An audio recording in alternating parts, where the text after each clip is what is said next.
Good day, everyone. I am J. Christiman TV, Yed 2. I am your reporter for today that are discuss about the cognitive and metacognitive factors that are 14 principles of LCP. Nature of learning process. The learning of complex subject matter is the most effective when it's an intentional process of constructing meaning from information and experience. Intentional is willing to undergo, to wanted to something to learn the the knowledge is an active process that happens through individual or social engagement by building or people's prior knowledge and experience. All learnings build on what the participants already know that bring them of the training. Second, there are different types of learning processes, for example, habit, information, and motor learnings, and learning that's involved the generation of knowledge or cognitive skills learning strategy. The learnings of strategy is ginagamit ito as a leader. Learning is a school emphasize the use of intentional process that student can use to construct meaning from information, experience, and their own true beliefs, because we can link the information with the new previous knowledge through experience. Successful learners are active, goals-directed, self-regulating, and assume personal responsibility for contributing to their own learning. The principal sets for in these documents focus in these types of learning, because we need to set goals of direct, like teacher to need a set goals. We need learners to goal directed. They set the goal by the other, but the achieve your learners, good understanding learners, the learners motivated. You need to across the goals can create the meaningful of cognitive and metacognitive intentional. Three situation of nature of learning process. First is example of child learn by practicing a simple writing, because we all know that education starting at home. It is important to remember that the writing we can as a difficult subject to teach and assess, and as it is to learn. Many students have trouble writing with clarity, coherence, and organization, and this can discourage them from writing if they feel frustrated. Third is learning is from all sides, because children learn from their parents, teacher, environment, nature, media, and etc. It denotes the lifelong nature of learning. Everyday new situations are faced, and the individual has to bring essential changes in the style of behavior adapted to tackle them, and help your child to manage time, to expose your child to new ideas and areas.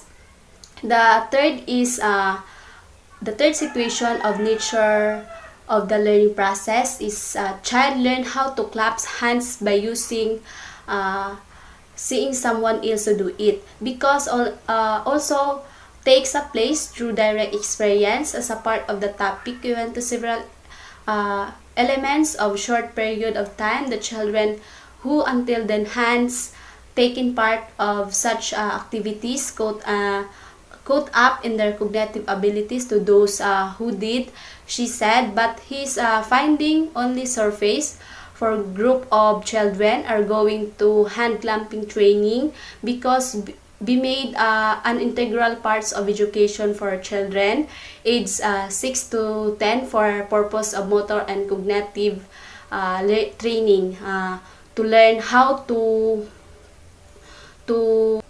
teach every learners uh, of education or practicing by outside and inside. That's all. Thank you. Good morning, everyone. My name is Remio Alcos, third year Bachelor of Physical Education. My reporting today is the goals of the learning process. What is the goals of the learning process? For me, the goals of learning the process is the successful, the learning over time, and with support and the instructional guidance can create the meaningful, coherent representation of knowledge. For me, as the goals of learning the process is for sacrifice of learning the student and over the time and the support and for the guidance. For the example of tayo, kailangan jud tayo mag-aral na mabuti dahil doon natin makita kung ano ang mga learning na ibinigay ng mga guro. At for the example of the goals of learning process is first is the student can analyze and explain the problem X or concept the Y. For the example, the student analyze maraming mga bata na hindi marunong bumasa at hindi marunong sumusulat ng mga number. Yon. And we analyze for the student, and the student does understand the concept X and are able to discuss it from common the most patient. Students can use their the understand to solve problem and development of perspective. May iba ng mga estudyante na marunong magbilang at marunong mag-solve ng problem. May iba na hindi at meron pong marunong mag-solve ng format. And for me, the goals of learning process is for the learning of goals, the learning and for for the achievers and learning to able by the end of the course. And for that para sa goals of learning the process is it is cannot to understand for objective and for for learning end of the course. Thank you and God bless.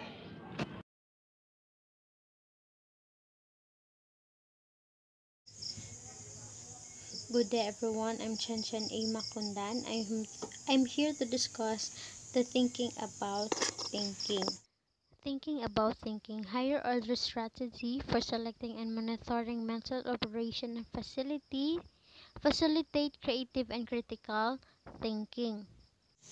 Thinking about thinking, its ability to think about um, your own thinking by analyzing the activity in your brain and asking questions if she memorized information. Example, the student learned about what things help him or her to remember the facts, name, and successful learner can reflect on how they think and learn, set reasonable learning or performance goals, select potential appropriate learning strategy or methods, and monitor their process toward these goals. In addition, successful learners know what to do if a problem occurs or they are not making sufficient or timely progress toward a goal. They can direct alternative methods to reach their goal or reassess the appropriateness and utility of the goal. Successful learners, they are enthusiasm and motivation for learning. They are determination to reach high standard of achievement. Example, 9 out of 17 subjects were successful learners and 8 were less successful learners. Successful learners, They believe in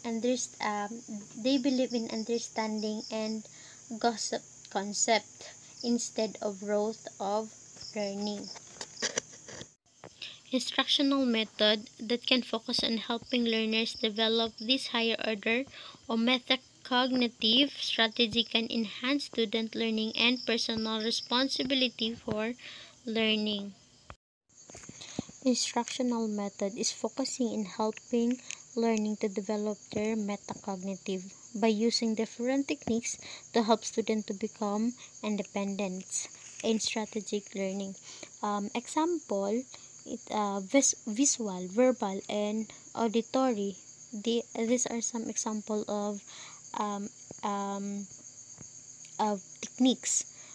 Example, visual, when you are writing information, notes, diagram, and pictures. Instructional method is important aspect of teaching and learning to determine the activity of teachers and the student.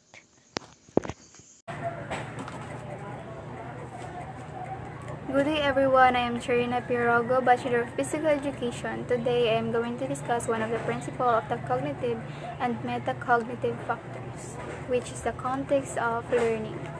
Context of learning is influenced by environmental factors including culture, technology, and instructional practices.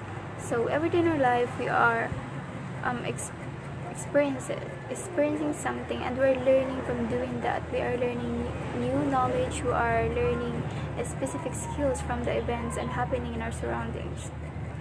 Then the culture includes what people actually do and what they believe.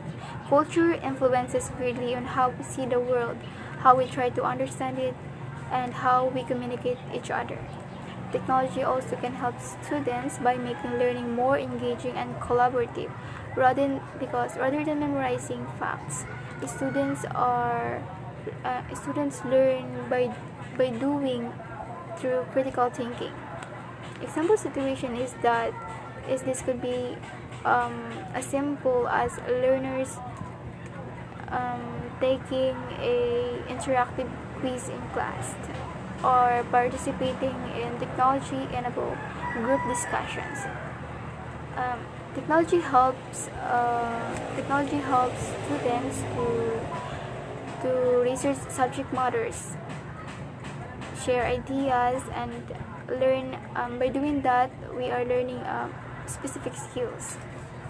Next, we have learning does not occur in vacuum. Teachers play a major interactive role with both the leader and the learning environment.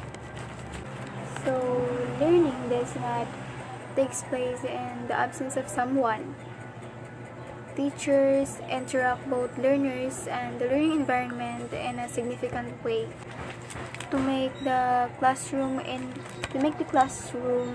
environment nurturing, to have significant impacts on the students' learning.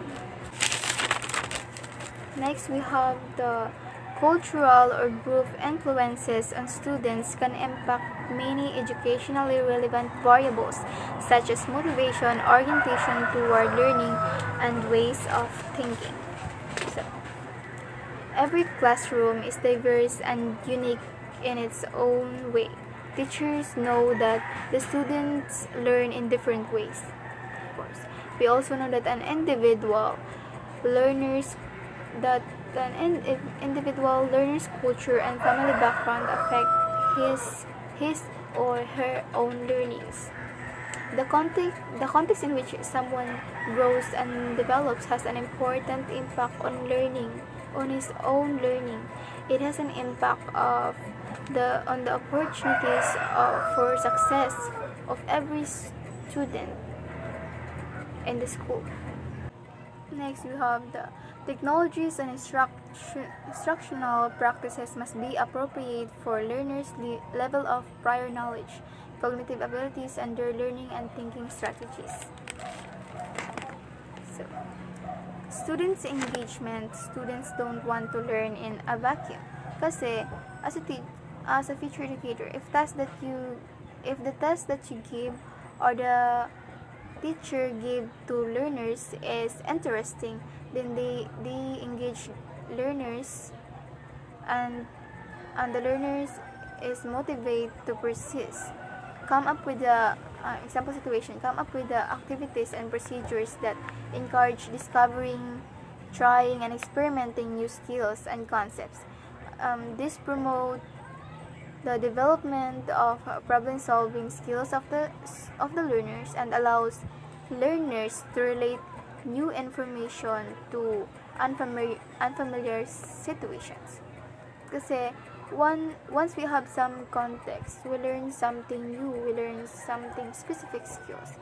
And without context, our understanding is very limited. We misinterpret new information, or we misinterpret information into a false conclusion. Next, we have the classroom environment, particularly the degree to which it is nurturing or not, can also have significant impacts on student learning. So the classroom environment, the lesson or the concept that the teacher is taught to his or her learners has, whether it is nurturing or not, still has its significance to a student's learning, because contextual learning is based out of classroom experiences. In such learning environment, learners discover how to relate abstract ideas to practical real-life situations. Through this process of discovering, reinforcing, and relating, students internalize new concepts that they might apply in the real-life situations. Examples of contextual learning, when the teacher conduct a field trips and conduct also games, because that will enhance the learners' critical thinking skills. Contextual learning is not just outside the classroom, doing games, not just on that. Small group activities with the material being taught are contextual learning too. So the question is, how are we going to implement this kind of principle as a future educator? So I think we're going to implement or present concept and tasks that are familiar to the learners. In real-life situation, this can be inside or outside of the classroom. Just like, yun nga, example, field trips, like that. Tapos, magpo-provide tayo ng realistic examples and authentic problems that are convincing. For example, link assignments for everyday sites and current events. It will make learning more relevant and increase student engagement. So let's talk about the students' engagement. A lot of students na hindi nagpa-participate kasi hindi interested in topic. So dapat yung teacher is nagde-design ng lessons that is interesting dapat, kasi motivate yung mga estudyante or may encourage sila to participate in that activities just because it was interesting. Itatry nilang mag-discover, itatry nilang mag-experiment ng mga bagong skills, new skills and new concepts. This also promotes the critical thinking and the problem-solving skills of the learners, and it allows them to relate the new information that they got from what the teachers taught to unfamiliar situations in life. That's all. Thank you. Good morning, everyone. My name is Lidin. The task that I will report is all about the motivational and effective factors. The motivational and effective factors have three factors: motivational and emotional influences on learning. Second, intrinsic motivation to learn. And third is effect of motivation on effort. The task that I will report is all about motivational and emotional on learning. Motivational and emotionals on learning. Motivational means many factors influence on given student motivation to work and learn. Interest in the subject matter, general desire to achieve environment facilities, as well as patience and persistence. Emotional means has a substantial influence on the cognitive processes in humans, including perceptions, attentions, learning, memory, reasoning, and problem solving. Emotion has a particularly strong influence on attentions, especially modulating the selectivity of attentions as well as motivating actions and behavior. So, students believe about themselves as learners, and the nature of learning have marked influence emotional factor. Motivational and emotional factors also influence both the quality of thinking and information processing, as well as an individual's motivations to learn. Positive emotions such as curiosity generally enhance motivations and facilities learning and performance. Mild anxiety can also enhance learning and performance by focusing the learner's attentions on particular tasks. However, intense negative emotions, example, anxiety, panic range, insecurity, and related thoughts, worrying about competence, ruminating about failure, fearing punishment, ridicule or stigmatizing level. So, motivational and emotional influence on learning. So, in motivational and emotional influence on learning, dito natin malalaman kung paano tayo natuto. Pag motivate natin yung sarili natin, doon din malalaman kung ano ang learning na na-adapt natin. For example, hindi ako marunong masyadong mag-English. Then, I motivate myself na dapat ito gawin ko. Dapat matuto ako mag-English because third year college na ako. So, by motivating myself, there's a learning. So, dito po sa video na ito, makikita mo yung life cycle ng emotional and affective factors. So, pag emotional and motivation, pag ina-adapt mo sila, makakuha ka talaga ng learning. And that's all for today. Thank you. So, the next reporter will discuss the continuation of my report.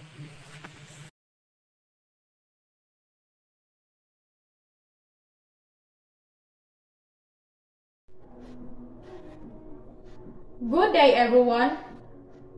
So this moment, let's proceed to our next principle, the title, the effect of motivation on effort. Motivation affect determination, effort, and energy. Once they get motivated to achieve something by doing tasks, they will eventually exert their full time, full effort, and energy. In this way, they become determined or persistent in accomplishing things even if these are not their interest. As a future educator, one of the biggest challenges in the classroom is improving students' motivation, because in 100% not totally active, maybe 30% learners inactive or unmotivated. The reason why: some of the others lack of effort, lack of knowledge, lack of perseverance, and some of the others they have a personality issues. So how do teacher to motivate their students? Here are examples on how to motivate your learners and as a future educator. First is pay attention to the strengths and limitation of each of your students. Rewards their strengths and strengthen their weaknesses. Second, vary your instructional strategies. Use lectures, demonstration, discuss case studies, groups, and more. Encourage your students to share their ideas and comments even if are incorrect. One way to encourage students and teach them responsibility is to get them involved in the classroom. If you are going to truly inspire and motivate of all students, you should know of each of them on a personal level. And we need to know each of them, their interests and hobbies. And third is promote growth mindset over fixed mindset. So as a future teacher, we can model the growth mindset, have courage, and also ask students for feedback about your teaching. Work hard for students, be dedicated, and share how hard work translates to success and growth. And the last, be inspirational to your learners. So example, if you want to be a great educator or teacher, you must connect your pupils and reach them a multiple level. Because the best teachers are committed to their students both inside and out of the classroom. Also, a great teacher are remembered not for the knowledge they impart, but for the way they encourage them and to guide them and lift their students' achievements. Remember, not just for a subjects only, but also in the important skills of living fulfilling life. So that's it. My understanding about the principle of the effect of motivation on effort. That's it. Thank you. Good day, everyone. So, I am Hansel Comighod. I'm going to report the two principles under developmental and social factors. First, we have developmental influences on learning. So, what is developmental influences on learning? So, as individuals develop, there are different opportunities and constraints in learning. So, meron daw maraming opportunities, but there is also constraints. When you say constraints, it is hindrances on learning. So learning is most effective when differential development within and across physical, intellectual, emotional, and social domains are considered. So sabi ko nga kanina, merong mga hadlang or constraints in learning. So ito yun siya, yung physical, intellectual, maybe emotional, or social. Pero dapat itong mga hadlang na ito ay dapat nating i-consider. So I have here 3 examples as per asked by our teacher we should give 3 example situations in every principle or in each principle. So first, so if you have a student that is having a disability, so probably he has limited capabilities. For example, kulang yung fingers niya. So, hindi mo talaga siya mapupush na gawin yung isang activity na para dapat sa mga walang disability. So, isa ito sa mga hadlang na matuto sila. For example, tinuturuan mo sila paano magsulat. So, sa mga mayroong disability, mahihirapan sila na magsulat ng maayos because of the said disability. So that's for physical. So next we have the intellectual. So if a child has a illness like dyslexia, so dyslexia is a learning disorder that involves difficulty reading due to problems identifying speech sounds and learning how they relate to letters and words. So this dyslexia is a reading disability. Dyslexia affects areas of the brain that process language. So, kapag meron kang disorder na ganito, mahihirapan ka talaga mag-cope up sa mga sound, like speech sound. So, mahihirapan yung bata na matutong magbasa. And because of this, he should have a problem in reading which affect his academic excellence. So kumbaga, magiging behind talaga siya when it comes to learning. So, if meron siyang kaklase na walang disorder, so mas madali talaga para sa kanila matutong magbasa. So, next and last for my example situation is for emotional. So, a teenager will have a maltreatment history. So, she cannot focus on reading because of the trauma have caused by the maltreatment. So, because of the trauma, so, nahihirapan siyang magbasa. Hindi siya makafocus sa pinagagawa ng kanyang teacher. So, meron siyang emotional problem. So emotional problem is probably a hindrance on learning of the teenager. Kasi hindi siya makapag-focus sa gusto ipagawa ng kanyang teacher sa kanya. Or hindi siya makafocus sa dapat niyang matutunan because of her emotional problem. So next we have the social influences on learning. So social influences on learning is influenced by social interactions, interpersonal relations, and communication with others. So yung kanina yung developmental is referring yun siya as individual and development. Ito is yung influences ng mga taong nakapaligid sa iyo. So, I have here 3 example situations. First, we have birds with the same feather flock together. So, you're familiar with this quote. So, if we have a positive vibes around you, you are mostly have a positive disposition in life. So, tama naman. Kapag yung nakapaligid sa iyo is mga positibong tao, so ikaw mismo magiging positive ka din sa buhay. Then, next, we have if a child grows in a chaotic and violent family, he watches his father beat his mother, he should mostly violent in the future because of his exposure to violence. So, dito natin masasabi na yung kumbaga, adaptation. So, ma-adapt ng bata yung, kung ano yung nakikita niya sa mismong pamilya niya o sa mismong papa niya na sinasaktan yung mama niya. So, in the future, pwede niya itong ma-adapt or pwede din na hindi niya ito gawin. So, third, we have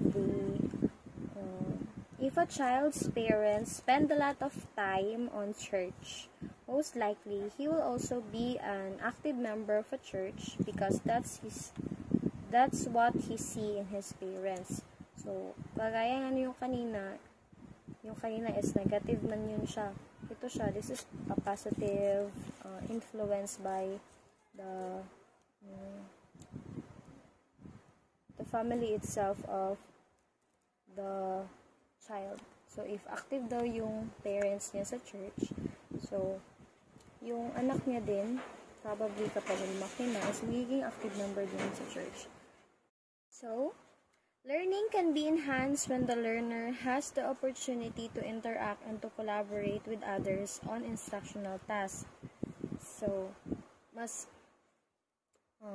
may enhance yung learning nila kapag hinahayaan yung isang estudyante na makipag-collaborate or makipag-interact sa kanyang kapwa kaklase. For example, hayaan natin sila for example, groupings. Hayaan natin silang mag-brainstorming, mag-sharing of ideas. So, through that, mas marami siyang matututunan from his classmate or from her classmates. And we all know that we can learn everywhere.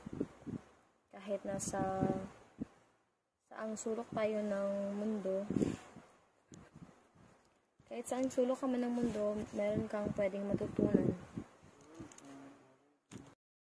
So that's all for my report. Under the developmental and social factors, we have again the developmental influences on learning and the social influences on learning. Sana po ay may natutunan kayo. Thank you.